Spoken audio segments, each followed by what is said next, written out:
Hello everyone, welcome to the fifth tutorial. In this tutorial we're going to learn about model selection, evaluation, and the proper way to do cross-validation. So the four major topics I want to talk to you today about is the bias versus variance trade-off, cross-validation and combating overfitting and underfitting, as well as model evaluation and using learning curves, and also grid search. So I argue that today's tutorial is one of the most important things you're going to learn in the topics of data mining and machine learning. The bias versus variance trade-off is the single most important thing that you need to understand when you're building models. And then selecting models and tuning parameters is also very important. Some of the content which we're going to go over today is going to be in addition to what you learn in the lecture. Some of the topics are a little bit advanced, but I just wanted to introduce them such that when you start working on your projects, you can actually apply some of these things to have an outstanding project. And I'm also going to show you an example of a project that I did where I used the stuff that I showed you today. And hopefully that will allow you to get some ideas for when you're doing your own projects. So the first thing we're going to talk about is the bias versus variance trade-off. And all of the things that I talk about here, the scikit-learn documentation is very good for it. There's the model selection, and it goes over most of the topics that I'm going to go here in much more detail. And it's going to give you examples and all the different functions. And even I am not an expert of all the functions that exist and the ways to evaluate models, but it's important. And the reason that it's important, the whole idea is that when you come out with an open-ended problem and you figure out what features you're going to use, what type of problem you're going to solve, and when you're picking the algorithm, it's not always better just to get more data, or it's not always better to tune your parameters, or it's difficult to know what to do to get the optimal model for the problem that you're solving. And today we're going to learn the steps involved to be able to do that. So let's begin with the bias versus variance trade-off. So there are three types of error that you're going to deal with in data mining and machine learning. One is bias, the other is variance, and the other is irreducible error. So irreducible error is the error that cannot be reduced, right? That's why it's called irreducible. But it's the error that exists in the collection of the data because we live in a real world. So real world data is never going to be perfect. So if ever, even if something's linear, it still might, when you collect the data, might not be linear. And I'll show you an example of that. The other two types of error are bias and variance. So bias is when your, I guess this is a nice indicator of bias and variance. So when you have low variance and low bias, if this is your target, you'd be right at the center. If you have high variance but low bias, your predictions will be closer to the actual, but it will be spread out. If you have high bias and low variance, your solutions will be closer together. So there'll be low variance, but it'll be further away from the target. And what that means on the side of machine learning is it goes to the idea of overfitting and underfitting. So if you have high bias, it means that you're underfitting and your model that you have is not complicated enough to meet the trends of the data. If you have a high variance or you're overfitting, it means that you're too susceptible to the irreducible error. So in this example, the data somewhat looks like a square root. And that's, if you use it just right, you could fit a model that fits perfectly. If you use a single order model, like a linear line, you'll be underfitting. And if you use too many coefficients for your polynomial, you'll have high variance or you'll be overfitting. So what you want to do is you need to have a trade-off between underfitting and overfitting such that you fit at that just right amount. The difficult part about that trade-off is since you don't have all of the data, because it's impossible to collect all the data in most problems, you need to figure out what that irreducible error is such that you prevent underfitting and overfitting. So it's a very difficult problem. So in other parts of management science, you'll deal with optimization, where you have all your constraints and all your data, and it's a numerical way of getting the right answer. In this case, there is no correct answer because there's a lot of uncertainty with the actual real-world data. So the way that we combat that is a thing called cross-validation, which I believe you went over in class. So the one method for cross-validation is, and actually you can read about the bias versus variance trade-off. I put, like, the Wikipedia article is pretty good, as well as another link here as well. So what I want to show you is another example of overfitting and underfitting. So this is using a sine. This is using a sine function. So here, this is the true green. So what I did is I created a function that just has a sine wave, and then I added random noise to it, just like it would be if you're collecting in the real world. And in green, you can see what the real model will look like. And if you actually, or the true function, and if you look at the blue line, that's the model that you're fitting. So if you have a first degree, you're going to have a very large MSE. If you have a fourth degree, it fits pretty well. But if you have a 15th degree, it will you'll be definitely overfitting. So for example, if you try and estimate a value down here, your model will predict a very small amount when actually it'll be green. And that's going to be very similar to that example that I showed in the regression, where by not cross-validating, you can get actually very poor results when you just try and make your error 0. So having a non-zero error, or MSE, is okay, because there is that irreducible error when you're dealing with real-world data. So the way to combat that is to use cross-validation. And there are multiple ways of doing it, but the best way to do it is through the use of a thing called k-folds. So in class, you learned about the holdout method, where you can train on 70% of your data and test on 30%, or whatever percentage you want. The way that k-folds work in comparison is you split the data up into k number of folds. So the common number and rule of thumb that people use in industry is about 10. There are advantages and disadvantages to using more or less, but Professor Golab and I recommend just to use 10 for the sake of the project. And what you do is you split your data set into 10 folds. And what you do is you train on 9, a random set of 9 folds, and then you test on 10. And then you select another 9, and you test on 10. So what that means is that you trained and you build, you basically build k number of models, and then you're taking the average result of that score, if that makes sense to you. And I want to show you an example. But before I show you an example of this, I also wanted to talk about confusion matrices and model evaluation. So for example, on your midterm, you were given a confusion matrix, and you were asked to identify which algorithm is better. And if you actually calculated, the accuracy on both of the models were the same, right? So if the accuracy was the same, what makes one model better than the other? And the second question is accuracy an even good enough result, or sorry, an even good enough metric to use? And the answer is, I don't think so, and there are other metrics which could be better used. And if you want to learn more about this, one, I highly recommend you read the Wikipedia page on the confusion matrix, and then the model evaluation and the scikit-learn documentation. And on the Wikipedia page, if you see here, it actually shows you a large number of metrics that you can use that are advantageous in different situations. So there are instances where you'd want to use specificity or precision or fallout, depending on your application. The one that I would like to highlight for binary classification that not many people know about is Matthew's correlation coefficient, which is a more balanced way of measuring the score on your classification if you're doing binary. But I recommend that you read each one and you try and understand which metric would be the best to use in your situation.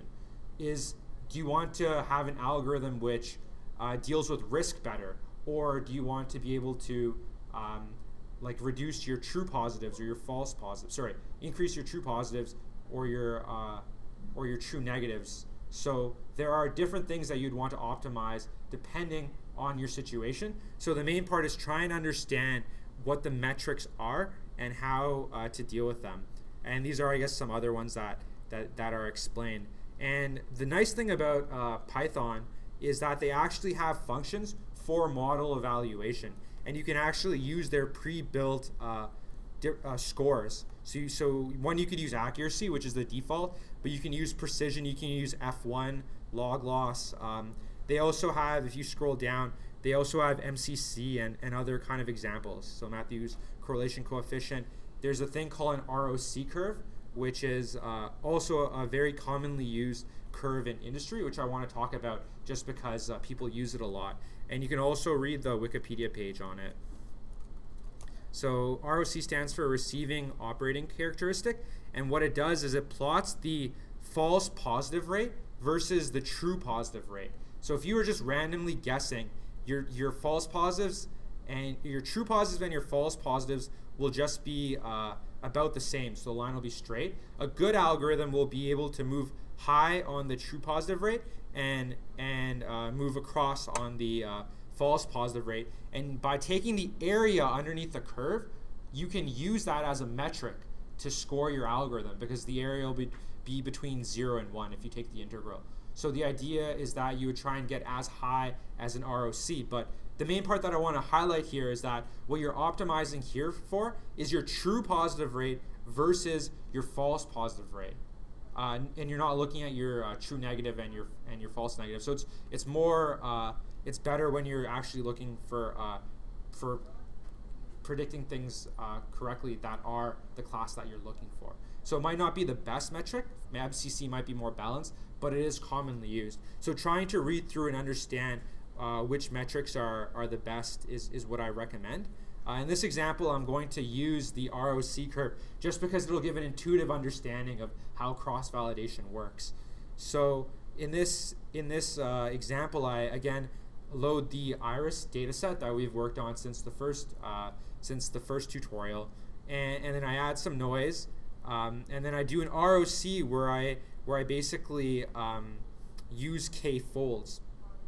So I use the same classifier fit, but the difference is I do it on a cross-validated set. And what I use here is I use stratified k-fold, and I didn't want to just use normal k-folds, and the reason is k-folds is great, and it's a good way to do it. Stratified builds upon k-folds, and if your classes are not equal in size, it allows you to sample each subset of your data to have about the same representation of either class. So if you have 80% is one class and 20% another, when you use stratified k-folds, it will split up your data into k numbers, into 10 groups, but the individual percentages for each of the groups will be about the same. So that's a good way of doing it, and I kind of learned that when I was doing my project. It allowed me to actually increase my cross-validated score. So that's why I recommend using it, but more importantly, I recommend you read through the model evaluation and understand, just read through what k-folds are, what stratified is, and how and kind of how it works. You don't have to understand the exact implementation, how it's implemented, but understand what functions exist when you go and you do your projects, because there are always functions that you don't know about that could be helpful. So basically what I do is for each fold in my k-folds that I created, what I'm going to do is I'm going to fit a classifier and then plot the ROC curve.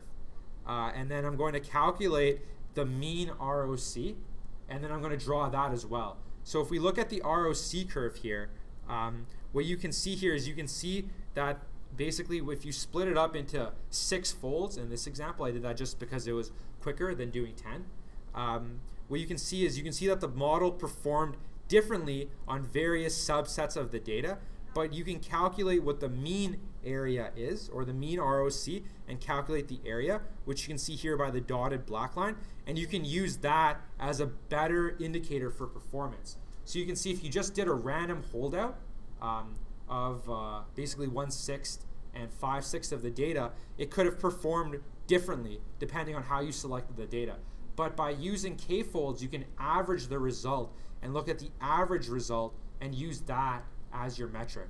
And I did this for using ROC curve just because it's a lot more visual and more intuitive for you to understand. But you can use k-folds on any metric, evaluation metric you want. You can use it on accuracy, and you can use it on Matthew's correlation coefficient or whatever you want it to do. So I always recommend that you use cross-validation. And I'm going to show you in my example where you can actually split your data set into 3 data sets. So you can use your training and your cross-validation and use that as one data set using k-folds. But if you have a larger set of data, I recommend you also use the holdout method. So you train and you build on a subset of the data, let's say 70%, and on that 70% you use k-folds. The other 30% your algorithm never sees, and you do the evaluation on that 30%, and that'll be a good way to prevent overfitting, because your algorithm will never train on that 30% of data, and it'll be a better evaluation. The problem with that is you have to have a large enough set of data that you can actually be able to find the trends in your data. And when I show learning curves, it'll better explain this idea of why the size of the data matters. And I'll touch upon the bias versus variance trade-off here. So the next thing I wanted to talk about is determining parameters. So for example, you learned various algorithms like decision trees and Prism, but they're actually parameters that you can use as a part of these algorithms, which will help you with your building your models. And for example, you had a question on your midterm about the Prism algorithm, where we talked about how Prism tends to overfit, and how can you address that. So one way is to basically not go for perfect coverage and not go for perfect accuracy. So you can change that number to, let's say, 90%, for example, and that can help versus overfitting. Now that's a parameter, right? Your model doesn't pick that parameter, right? It's not entropy, or it's not something that the model calculates, but it's something that you, as a data scientist or management engineer, sets. And those are called hyperparameters. So they're parameters of your model that your model determines, like linear regression. It'll decide the coefficients. But if you decide that you want to change a parameter, for example, if you're using polynomial regression, the number of polynomials you use is a parameter that you set to battle the bias versus variance trade-off. And those are hyperparameters. And what you can do is you can actually tune your model such that you pick the best parameter based on the data that you have. So that's what determining parameters or hyperparameter selection is. And there's actually a great example of where they teach that. And another thing that I'm going to talk about is the idea of grid search, where you can actually search for what the parameters are without having to manually tune it, which is really powerful. And then at the end of this tutorial, I'll show an example of where I used all the things that we talked about here in an actual large example using pipelines, which is really interesting. So if we learn about choosing parameters, what you can do is you can actually read about every single parameter that is there on each model. So for example, let's look at random forests. So if you look at random forests on the Wikipedia, on the scikit-learn documentation, you can choose the number of estimators, you can choose the depth of your tree, and you can choose all of these different parameters. One, you could use the criterion, which will be entropy, or you can use Gini, which I wrote about in the notes, which is your gain loss. So the point of what I'm trying to show you here is that there are parameters that could be tuned that you can set manually, and what you would want to do is you want to pick the parameter that best suits the data. So you're going to learn about SVM nearing the end of the course after association, but I want to show an example of something that is a simple parameter that can be tuned, and it'll offer the best cross-validated score. So the way that SVM works is it creates a linear model that splits up your data, and it uses basically a parameter called gamma. So in this example, for example, if you want to use SVM in your projects, which I recommend you could use because it does actually have pretty good performance, you can actually what I would do is just Google search it and maybe search scikit-learn, see if it's and read the documentation. See if it's in the documentation and read it. So if you read upon the support vector machines, what you can do is you can use a support vector classifier, and you can read about what the different parameters you can have here are. So for in this case, gamma, it determines I guess what the kernel that you're using, and you'll learn that when you actually learn the algorithm. But you can read upon each of the parameters. And in this example that I show, I basically vary gamma. And what I do is, so I'm trying different parameters, and then I'm getting the score for each one. And I split the score into training and cross-validation. So if you notice, as you increase gamma, right, which is just a parameter, increasing gamma actually increases the training score, right? But the problem is, again, if there's a bias versus variance trade-off. So what happens is if you use a very high gamma, your kernel will be a lot more complex, and it will start learning based off the irreducible error, causing you to overfit, kind of like what I showed over here. So instead of in a regression example, it will try and fit for all the little noise in the data versus underfitting or fitting just right. So if you look at this, which is a validation curve, what you can see here is if gamma is very low, both your training and your cross-validation score will be low. But if you look on the right-hand side where we set gamma very high, our model is very complicated. And yes, our training score increases, but our cross-validation score actually ends up decreasing. And that's very important. So hopefully this gives you an intuitive understanding that when you use cross-validation, you want to pick a point where your cross-validation score and your training score is the highest. And that is kind of your bias versus variance trade-off. Here we're underfitting, here we're overfitting, and somewhere about here is just right. So if I were to use this model in production, I would want to fit it to be right here. So that's how you can figure out what to use when you're trying to battle overfitting. So for example, on your midterm, you could have just said that we would reduce the coverage to maybe 90%. But if you had a computer and you had the tools to be able to do it, you could actually train on that set of data, use cross-validation, and figure out what that parameter would be ideally. Hopefully that makes sense to you. So there's that bias versus variance trade-off, and that's very, very important. And if there's one thing you take away from this course, is the bias versus variance trade-off and the underfitting and overfitting and the need for cross-validation. So the next thing I want to talk about is how to do this for more than one parameter, right? You can have like 10 parameters or 100 parameters that you're trying to tune manually, and that'll take a lot of time. And again, as I said, this is not an optimization problem. It's not a convex solution. You just you're able to solve what the optimals will be numerically. The actual way that it's done, believe it or not, is to randomly pick parameters and see what's better, because there are local optima. So there are ways that you can try and optimize these parameters using genetic algorithms, and that's kind of a field of research. But the practical way to be able to do it in industry is actually do a grid search. You can do a grid search where what you do, and I'm going to show you an example of a grid search.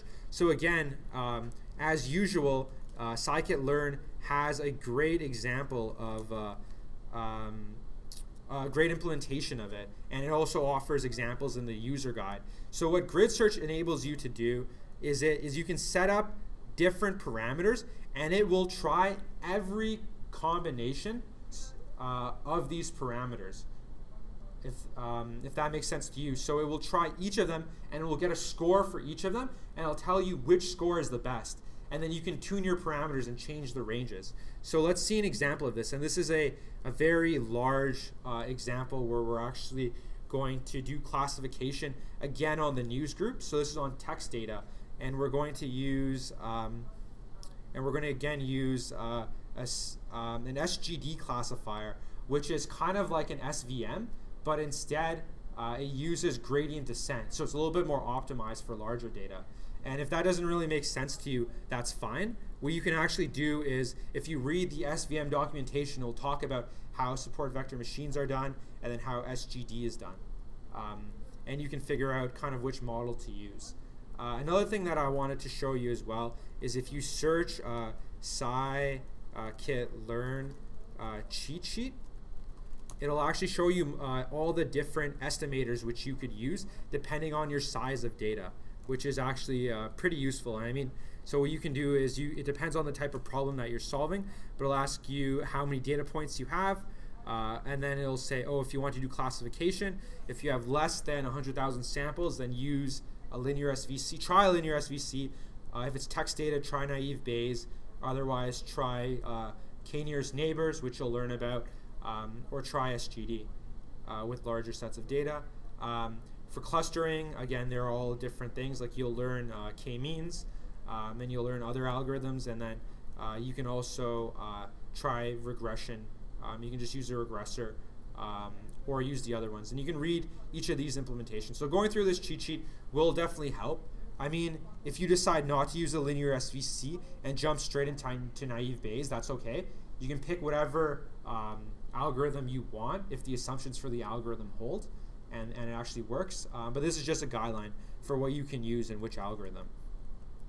So for this example, we're using SGD because it's a large set of data based off what the cheat sheet said. And there are different parameters that I could use. Again, so this is where I use the count vectorizer, where I classify, where I turn the text data into vectors based off the term frequency, which I talked about before. So this is just a way of dealing with text data. And then this is the main part I wanted to show you. There are a ton of parameters here. Like I can change the max DF, the n-gram range, and the alpha.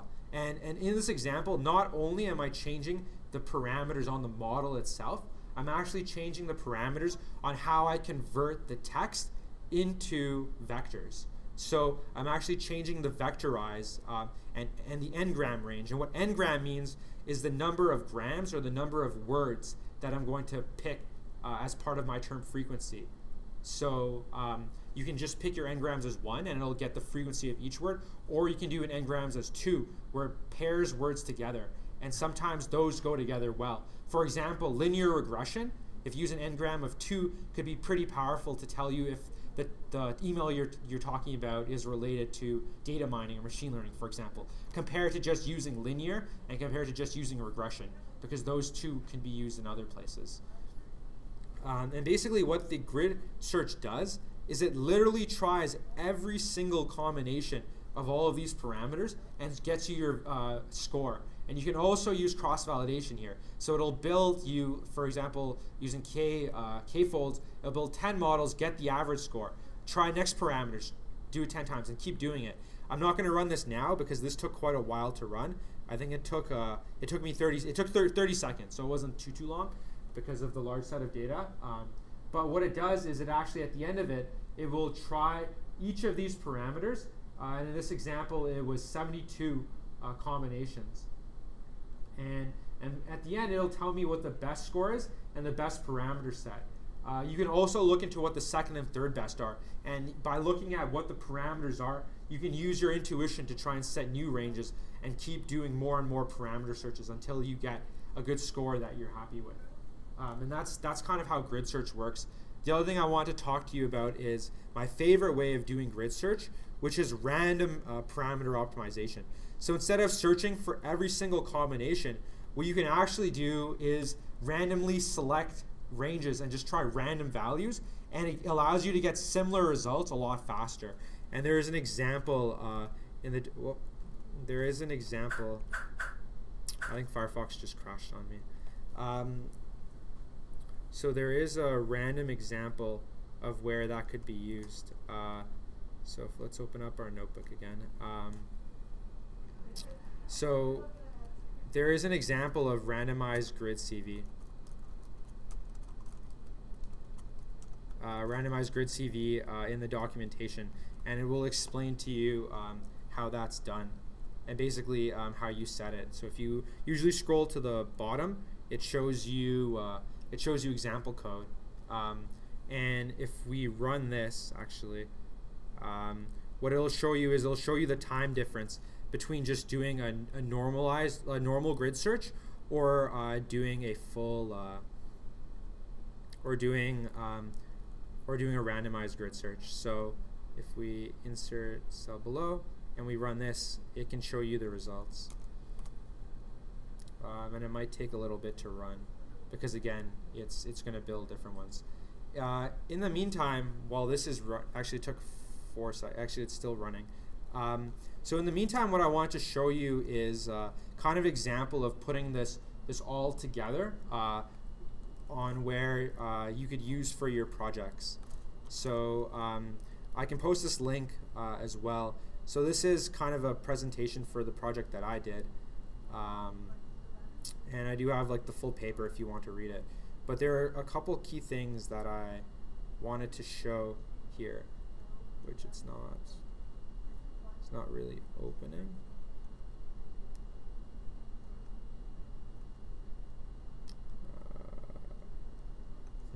So let's check if it finished. Yeah, it just finished. And actually I knew that because it said busy and then it stopped saying busy. So what it did is it actually tried different parameters. And if you can see here, the grid search took 46 seconds to try 216 parameters, and it got this result. Sorry, if you look at you can look at the model, and you can look at the mean validation score was around 0.93, and it took 46 seconds. But by using the randomized CV, it took just 4.6 seconds, and it only searched 20 parameters, but it didn't do an intensive search, and it got a pretty close result, 0.926 compared to 0.932. So you can see here how randomly just selecting parameters will get you close enough results, and then you can use a grid search if you really need that good of a model. So what I can actually do is, if I go to my GitHub, I can actually pull up that presentation.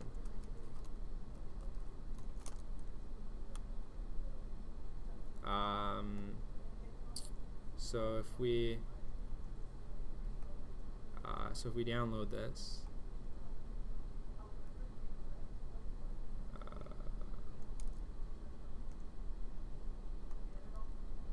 what we can end up doing is just look at it via PDF. And this is kind of a project that I did, and I want to show you the various steps that I took just to give you intuition on what you can do for your project. So my question that I was asking is, how is artificial intelligence and predictive analytics or data mining being used in the petroleum industry? And what I decided to do is take a data mining approach to actually figure out how data mining is being used, which is kind of cool. So what I ended up doing is I wrote a scraper, and I scraped all the papers on the onepetro.org website, and I collected metadata both on the abstract as well as the publication and the disciplines. So it was in text form, scraped a bunch of data, dealt with all of the actual like dirty data, which I don't recommend you do. Well, I recommend you do to learn how to do, but it can be extremely difficult, and you want to pull your hair out because real world data is not always as you expect. And in my example, it was very difficult because each website page had sometimes a different format. So dealing with like missing characters and Unicode and random characters was actually very difficult. And you have to manually figure out where the data is bad and be able to clean it. So basically, I ended up scraping it. I put it into an SQL database, and I actually realized that there's no point using SQL because I could have just used a data frame in Pandas and do it all in RAM. So just use Python, basically, is what I did. So I did some document clustering, and then we cleaned the data. I did a thing called latent semantic analysis, which is kind of outside the scope of this course, but it allowed me to do clustering a little bit better, and I learned about this by reading Wikipedia and online tutorials. I didn't really know how to do it beforehand, and really it allowed me to do better sets of clustering, and I learned that there's actually French words in it clustered all the French documents together, which is pretty cool, which I actually didn't know that existed in the literary database, and when I used normal k-means it didn't work. So that's clustering. Then I did document classification. So these are the classes of papers that are the 6 disciplines in petroleum engineering. So drilling, health, management information, product facilities, production, reservoir. And then I decided to use an SVM. Just as I said, it usually gives pretty good results. I just followed that flow chart. And I could have gone to naive Bayes if it wasn't working, or other, which I'll talk about. So basically I used that model, and then I used accuracy as the metric. And built the models, and I got pretty high accuracy right off the bat. Pretty interesting, 71% to 86%, and these are for each of the classes. But as you learned in class, it is extremely important that you look at the confusion matrices. So under the management and information, what I found was I started getting zeros on my confusion matrix. And what I learned from that by actually trying to analyze what does a zero mean? It means that I was getting 86% accuracy because only 4% of the papers were about management, because it's petroleum engineering. There's obviously going to be about drilling and production and other things. Only 14 were about management. So my classifier was saying all the papers are not management. And by simply stating that they're not management, I got 86%. So if you have an example where your class has a very small percentage, you can actually get like 99% by just saying, oh, it's not that, which is actually not that useful at all, right? It's extremely terrible, which made me realize two things. One, that we should write more papers about management engineering in oil and gas, and two, that accuracy is not a good metric to use. And there are better metrics, and that's kind of what prompted me to read the Wikipedia page and learn about the different metrics. And I decided to use ROC in this case just to look at it. And you can see here that some of the ROCs were pretty low, even though they had high accuracy. And you really want your area to be around 1, because that's the max. Not around 1, you want it to be as close to 1 as possible without overfitting. So maybe between like 0.9 or 0.8 or 0.7. But 0.5 and 0.6 and 0.7 are pretty low. So then I decided to go and do a grid search, and I ended up trying 2 different classifiers. I used SGD, which is the gradient descent version of SVM, because it was faster, and I decided to use random forest, and I decided to use MCC as my metric because I was doing binary classification, whether it's about this topic or not. And that's because papers can be about more than one topic, right? It could be about management information, and it could be about drilling if you're managing drilling information, for example. So it wasn't one. So it wasn't one or the other. It could be more than one. So what I did is I split it up into building a classifier for drilling, a classifier for management engineering, a classifier for each one of those disciplines, and it was binary. It was either about it or not, basically. And so I used MCC, but I also used ROC just to visualize, because I like visualizing things. I like looking at them. So that's kind of what I did. I chose different hyperparameters. I did a grid search. I used the computer science servers to be able to do it. So I'm running like 64 cores in parallel. This is kind of a joke as part of my presentation, but when you're writing software, when your code's compiling, you can like do whatever you want because you can't really work. And the same reason, it's kind of a joke when you're doing your model evaluation, you can like fool around and just because your models are training, or you can do other work. So it's kind of a joke. But actually, the funny part was I ran stuff overnight, and my grid search was too large. I didn't learn how to limit memory and CPU usage. I actually got in trouble because I use all the RAM in the server and stuff, and it's pretty bad. So I learned how to use a function called nice. So when I run IPython notebook in Linux, I write nice IPython notebook, and it actually will put it at a lower priority. And you can also limit memory. So it's pretty important that you do that, especially if you're using a shared server. And then finally, we use dimensionality reduction, which is more taking the stuff that I learned in linear algebra. And what I ended up doing was, instead of using that full abstract, we thought we could use a custom dictionary of words. So each word was classified, has words on what the class is about. So drilling would have keywords such as like drill, bit, mud, stuff like that. We use those smaller set of dictionary of words instead of using all of the abstract, and it ran a lot faster. And then we compared the results of what they looked, and it was pretty close. And we said, hey, custom dictionary works faster. Let's just use that custom dictionary. So then we decided to use random forest, and we kind of went crazy. And it's hard to see here, but this is almost perfect ROC. And if you get really close to perfect ROC or really close to perfect on your metric, most probably you're overfitting, right? So it's also important. Cross-validation doesn't prevent it at all. It doesn't prevent it totally. Make sure you think intuitively whether it makes sense. And so what I ended up doing was I did a 30% holdout, and then I did a k-folds on 70% as I described. So I split my data into 3 sets. One to train, one to cross-validate, and one to test. And the testing data never saw the training. And then I saw that it was really, truly a much lower score, around 86, or around whatever the mean is, about 80, compared to like near 99 ROC. So it's very important that you think about that bias versus variance trade-off when you do your projects. And we dug deeper. Why is it overtraining? And the reason is it was using similar models. So, for example, model was something that was you'd see in multiple things. Or reservoir is in reservoir and production, and it was used. And another thing that was pretty interesting is using the custom dictionary. The word manage is actually was a key feature in health and safety, not in management, which is pretty interesting. We got that custom dictionary word from the word management, but it was actually managed because you want to manage health and manage the environment and manage safety. So that was kind of an interesting takeaway. Is it's sometimes good to understand what are you using, what's your classifier using. So visualizing what your decision tree looks like and figuring out what your features are pretty important for text data or for any form of classification. And then finally, we figured out what was the best model. We decided to use SGD because it wasn't overfitting. And then we actually got pretty good results. Our training and our holdout was about the same, if not better, which is pretty good, which is kind of what you want. You want it to be about the same. And that shows that you hit that sweet spot between the bias versus variance trade-off. So yes, in certain instances, we didn't get the highest MCC. So MCC goes from -1 to 1, not from 0 to 1. And the results for certain classes aren't as good as they could be. But that's fine. That's because there's irreducible data, or there isn't enough data in that case, right? Or there's something else that's in your model. So yeah, then we did some predictions, and then I used association and stuff. And I won't really get into that because you haven't learned it yet. But we will go into that in the future very shortly. So I just want to talk about how do you know what that final model will be. And I'm going to spend just the last 5 minutes of this tutorial talking about it.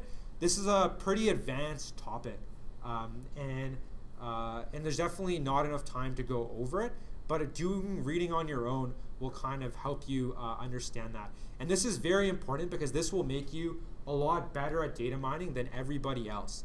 Because people, like, generally once you learn the algorithms, you'll just be like, oh, I'm going to try and get the lowest error as possible. Then you learn about bias versus variance, and you say, oh, I'm trying to get a good cross-validated score. But then I showed you cross-validation is not enough. You can still be overfitting. So what do I do if my model's not doing well? Do I get more data? Do I create more complexity? How do I know, like, more complexity as in, am I underfitting? Do I try and create more advanced models? What do I do to build a better model? And the way to do that is to interpret a learning curve. So if we go back here, what I want to go over is just what learning curves are. And what you can do is you can actually read a couple of links that I had that I posted here. One is, this is from Andrew Ng from Stanford, his machine learning course. And he gives practical advice for applying machine learning. I recommend you read this and try to understand, right? He asked the question, what should I do next? Should I get more data? Should I try a smaller set of features? Should I do dimensionality reduction? Should I try to get more features from our data, right? Or should I add polynomial features? Should I build my own? Should I try, he talks about regularization, but should I try and change certain parameters? What do I do, right? And the way to actually be able to do it and evaluate is to look at a learning curve. And I'm just going to show you what a learning curve looks like. So again, he talks about the different types of error, your testing error, your cross-validation, and your tests, or your training, your cross-validation, and your test. He talks about bias versus variance. And he does this plot where he plots the error versus the degree of polynomial. And this is for linear regression, but this is like the complexity. Again, that validation curve that I showed. And here he puts error instead of score, so it's going to be inverse, right? It's going to be the flip of what I just showed you. And what he says is, there's that sweet spot where your cross-validated error is low compared to your training. So as you start increasing your polynomial, your error is going to decrease, or your accuracy or your score or your metric is going to increase. But there's a point in your cross-validation, and this is like a very clean curve. In the real world, you're going to get not very clean examples, and it's going to be difficult to interpret. So you want to always find that sweet spot. In addition, he talks about another example here where you can actually interpret them by following the examples that he has here. So for high bias, what you can realize is that more data does not help. It means that you're underfitting. Your model isn't complicated enough to actually find the trends in data. So what you might want to do is actually try more polynomials or try and make your model more complex. Compared to having high variance, which you can notice through the gap, what that means is that your cross-validation score is quite different from your training. Again, he's using error, not the actual accuracy or metric that you want to use, but a gap or showing that your cross-validation is quite different from your testing leads us to believe that you're overfitting. It means that you're training on that irreducible error, which isn't good either. So what you should be able to do is plot those learning curves and try and interpret them to get an intuitive understanding of how good your model is. And I think the biggest part about all of this is finding that sweet spot.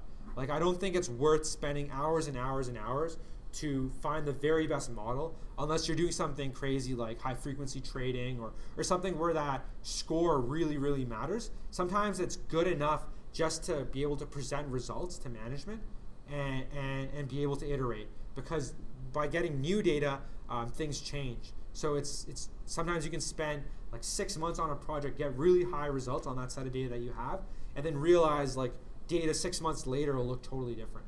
So you want to find that sweet spot between getting a model that's good enough and that's also accurate enough as well. So the way to do that is you can plot learning curves again using scikit-learn. And they have the learning curve, and you can again read the documentation. Another example is you looking at AstroML. That's another example that I showed, and it shows you that same practical advice that Andrew Ring talked about, and it actually gives you more Python examples. So it shows you again the whole underfitting and overfitting, and gives you a different take, different example, and really shows you how to read these validation curves. So the other thing is you can have both high bias and high variance in certain cases. You can be underfitting and overfitting in certain instances.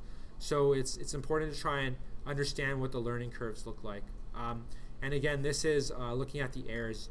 And the difference in this example is on your x-axis, what you have is your training set size versus your RMS error. So what this curve shows you is it trains on a smaller set of data and is able to tell you what the results are at each instance of a training set size. So instead of changing a parameter and seeing that the bias versus variance trade-off, what you're seeing here is how you, as you increase your training set size, how your model performs, if that makes sense. So in this case, we're underfitting, so both of our errors are pretty close, but the score is pretty high. Like, our RMS error is pretty high. In this case, we can see a gap that our cross-validation and training is basically quite different from each other, but our error is lower. Our average error is lower, or our error for each of them is lower. So in this case, we might be overfitting. So it's really finding that sweet spot between that underfitting and overfitting. And plotting these learning curves and reading them and learning how to read them is very difficult, but it's very useful for applications. So, and then it gives you a summary how to deal with high bias and high variance. So if you're underfitting, you can add more features, use a more sophisticated model, use a more complicated model, and decrease regularization. If you're dealing with overfitting, use fewer features, get more data, or increase regularization. And just to tell you what regularization is, you can also, for example, in linear regression, you can penalize the fitting the data to the errors. So you can actually penalize larger polynomials, basically. That's what a regularization term allows you to do, is just penalize more complex models. And again, that's a parameter that you tune yourself, right? You set it. So you can use grid search, but you can also try to understand intuitively whether you're dealing with bias or variance error, like underfitting or overfitting, and change your regularization parameter, tune it based upon that. So hopefully that was helpful for kind of random applications in your project. And again, just to plot the learning curve, you can use the function we have here. And what it does is it will plot. So here I used two examples off of a data set. So this is on digit classification, which I believe one of you is working on. And what you can do here is you can plot again the number of training examples, and you can look at the score. So here I use naive Bayes, and here I use the support vector machine. And what I'm going to do is I'm actually going to leave you to try and interpret what these results are, and then Google search the scikit-learn documentation and read what their interpretation is. So I just don't want to just give my answers for what I would do in each of the examples, but I want you to look at this and say which model is better and how the models can be improved, just as a thought experiment. And then always remember that you need to be able to apply these concepts for your project. So hopefully that was helpful. Thanks.